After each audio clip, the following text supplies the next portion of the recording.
Hey everybody, it's your girl Lily. I went to Five Below and I bought this here box of tarot decks. It's called The Secrets of Tarot, book and cards featuring comprehensive guide on how to read the tarot. Book set includes a 32-page book and a 78-card tarot deck. On the back it says, unlock the mysteries of tarot and discover what lies ahead. The ancient practice of tarot can bring insight to personal and professional situations, help you understand emotional issues, and guide you through life's journey. A reading of the cards offers advice on how to approach and make the most of your life experiences and opportunities. The tarot deck consists of 78 cards, each with a unique image and symbolic meaning. During a reading, the cards are laid out according to a particular pattern. Where the cards fall in the spread affects their interpretation. To benefit from the wisdom of tarot, all you need is an open mind and willingness to follow the story of the cards. Award-winning clairvoyant and astrologer Amanda Hall has extensive experience in the psychic field and brings an immense amount of knowledge and understanding to her teaching and reading of the tarot. Secrets of the Tarot provides the ideal introduction to reading the tarot. Take the wisdom gained from centuries of tarot and be prepared for what lies ahead.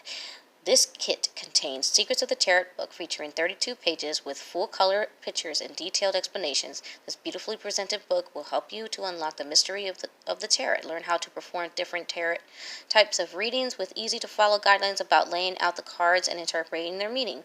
Secrets of the Tarot cards. This 78-card deck of full-size tarot cards is richly illustrated with the imagery of the major and minor arcana. Each card features its basic meaning, making it easy to understand and interpret the mystery of tarot. Yay! Now we proceed. Alright. Go ahead and open this here box. Alright. I'm doing this with one hand. Give me a break. Alright.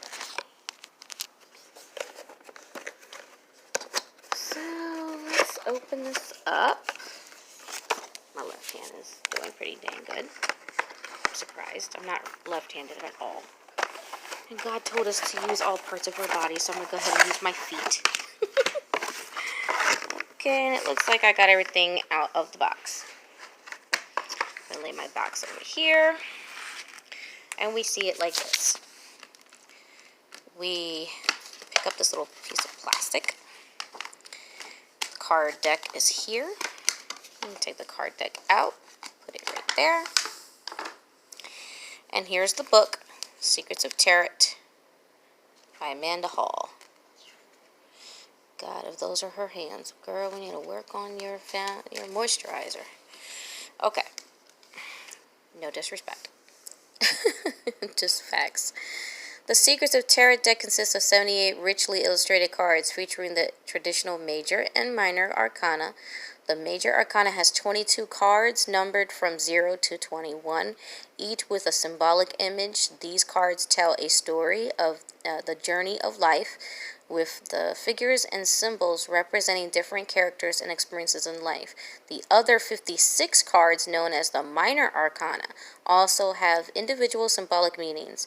The minor arcana relate to our modern playing card deck and add further interpretive layers to readings. Okay, so when I open it up, I like the way the paper feels. I'm going to have to get my papers printed like that.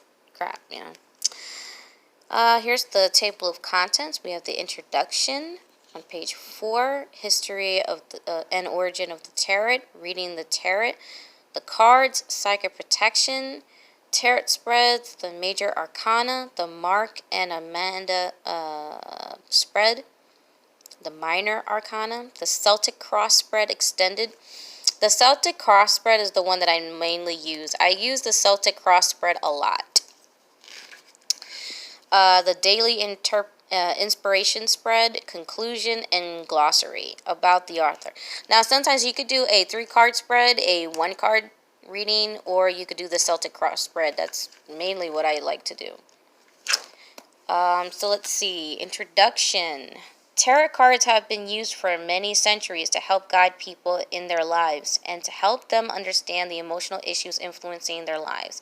Tarot can be used to bring insight and understanding to personal and professional situations.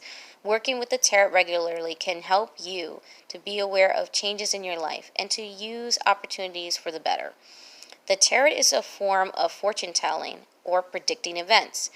The correct term is divination.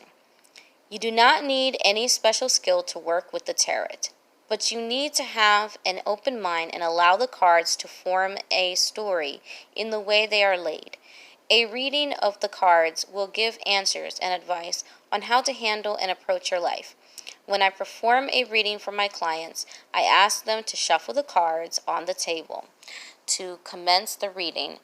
A reading is different for each person, as everyone has unique and varied problems and lessons in their journey of life.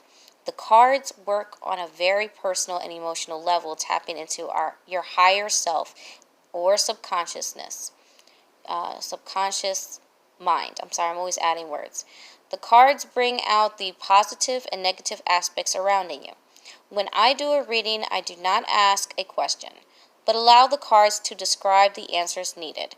The tarot may not always give the answers you expect, but will give you the information needed to look at the issues from an angle you may not have considered. However, you still have free will and are able to control your own thoughts and actions. I believe that forewarned is forearmed, and the tarot can help us make more informed choices to enrich our lives. And that's true. Now, you can ask a question. You can have somebody ask a question. And the question basically cannot be a yes or no. Like, you're not going to say, am I going to get the job tomorrow? You would say, what kind of outcome can I expect? Should I pursue this job? And then you would do a reading that is centered around that person's concern. But there's a lot of concerns in a person's subconsciousness that they don't ever say out loud. And the funny thing is, a lot of times when I do card readings for people, it leaks, their energy just like it, boom, leaks out on into the deck. And I'll answer the question to, like, let's say their job, whatever they're trying to pursue, but then I'll literally answer all these other questions that they didn't even say aloud. That's what the Celtic cross spread provides.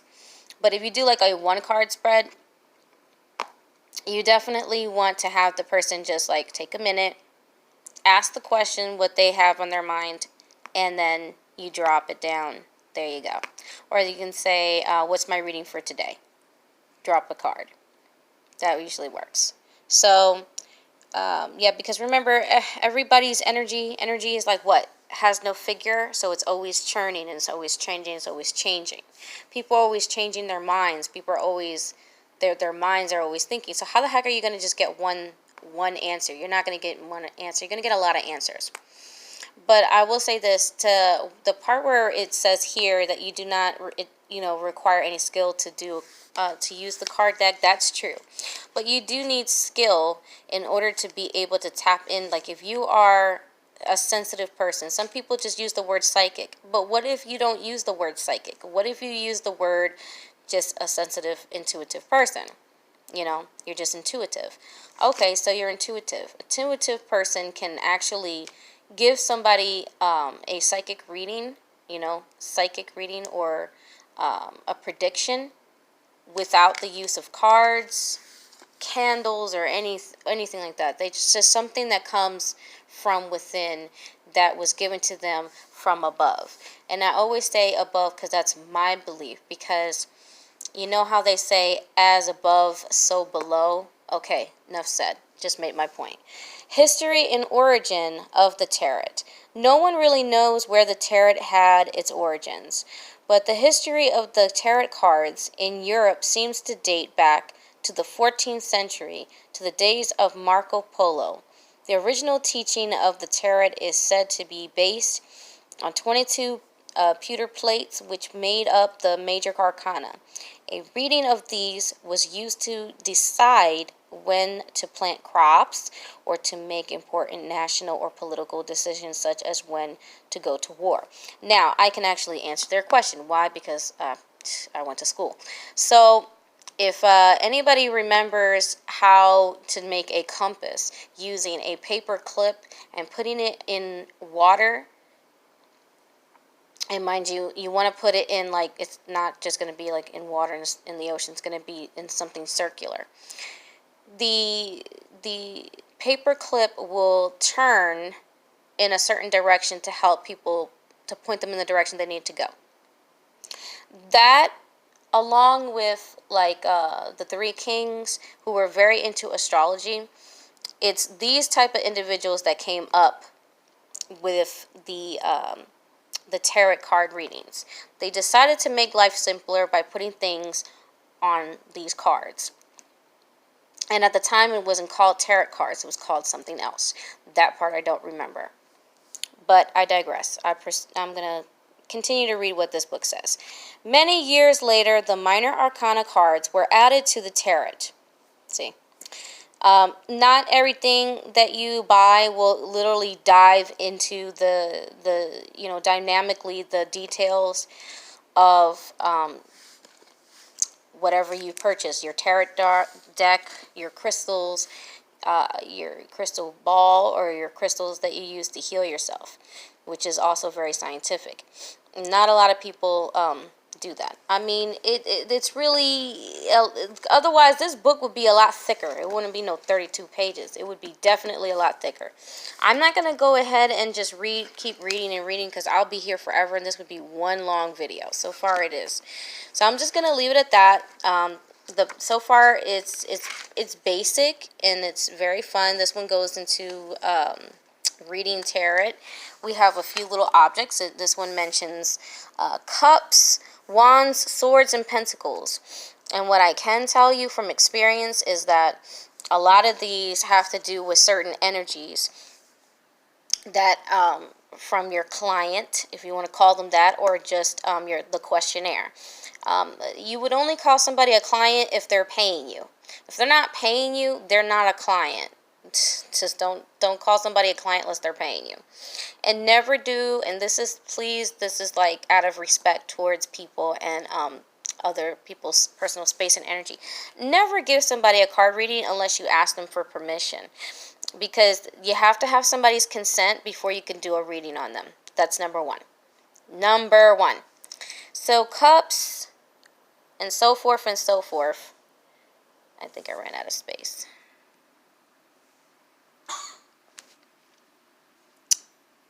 Okay, so it paused on me. I don't know what it is. But all these have to do with different things. Like swords is usually expresses like the physical action of what's going on in your life. Okay, when we get into pentacles, it has to do with finances and money. When we get into wands, it usually has to do with like your emotions and your spirit. When we get into cups, it's the abundance in your life. It's your surroundings and such. Okay, so I'm just breaking some of this down quickly because this, Alright, so then here's the Celtic cross spread that I was explaining to you. It has first position, second. The first card is your present position in which you are working. The second follows what you need to consider. And then we have, okay, they laid it out quite differently, because usually after that I usually put one card on the top, and it's card number 3. But this one has 3 cards here. This is actually an interesting one. 3 here, 3 here, and 3 and 3. I'm actually going to try that because that's very interesting. I've never tried it that way, so I think I will. Alright, and then this is just going to break down what each card reads, and it's going to help you understand it. I'm actually watching an anime. I don't know if anybody's into anime, but I'm actually watching an anime called Kaleidostar, and there's a tiny little guy who does fortune telling for her, and he's the spirit of the stage. And every time he whips out and he does a card reading for her, I'm like, oh my god, I know what that means, and it drives me crazy, and I'm like, super geeky over it. But I think this is very basic. This is very good. I think that the author did a very good job breaking it down, for a beginner. I'm not a beginner, so that's why I was able to answer some of the questions. Um, the very first card reading, I was very little. I must have been like 12 years old when I'd had my first card reading, and I first started to get the hang of these things. But I didn't start back up until I was 24. I tried it again, and then I did it again during my current years, which would be 2000, probably 2018, because now we're in 2019. Okay, so yeah, and these are the cards. This is a deck of cards. They're cool looking too. Let me open it. I can try again. It's Halloween, so I had my nails done by this lady named Miss Mona, and her company is called Heavenly Nails. She does a great job, as you can see. I love it, love it. She is a Capricorn like my mom. Hey, you, midget. Could you come and open this? Because I can't open it. I have an elf. I don't think y'all believe me. I'll show you my elf someday. When she feels like being seen. Do you feel like being seen? You don't feel like being... She don't feel so good. So my elf doesn't want anybody to see her right now. But yeah, I have an elf. You actually could see her praying. She's actually a legitimate elf. Got cute big ears and everything. Look at that. I'm bragging about you. Talking about your cute ears. Oh, your throat hurts. You can't speak. Oh, poor thing. So yeah. Oh, the artwork is very nice. Kind of blurry. I think they meant for it to look like all old. This is actually grainy looking, the card. I think that they meant they wanted it to look all like ancient and all old and stuff. Oh, this guy has a piece of light on it. Yeah, see the pentacles? They usually represents money. Notice how he is hammering a pentacle. Okay, so then that has to do with work. That has to do with somebody putting in the effort, putting in the work. Let's see what it says at the bottom. Okay, at the bottom it even says work, paid work. Very, very basic. So, but you won't hear me say something basic like that. When I give a reading, I usually I like to explain each card as I go, just in case a person needs me to. Sometimes if I've done a reading for a person, a lot of times I'll just dive into it. I'll do it fast. And then at the end, I'll tell them, okay, here's the overall story. And there you go. Happy Halloween, everybody. Have a wonderful Halloween 2019. Ciao, ciao.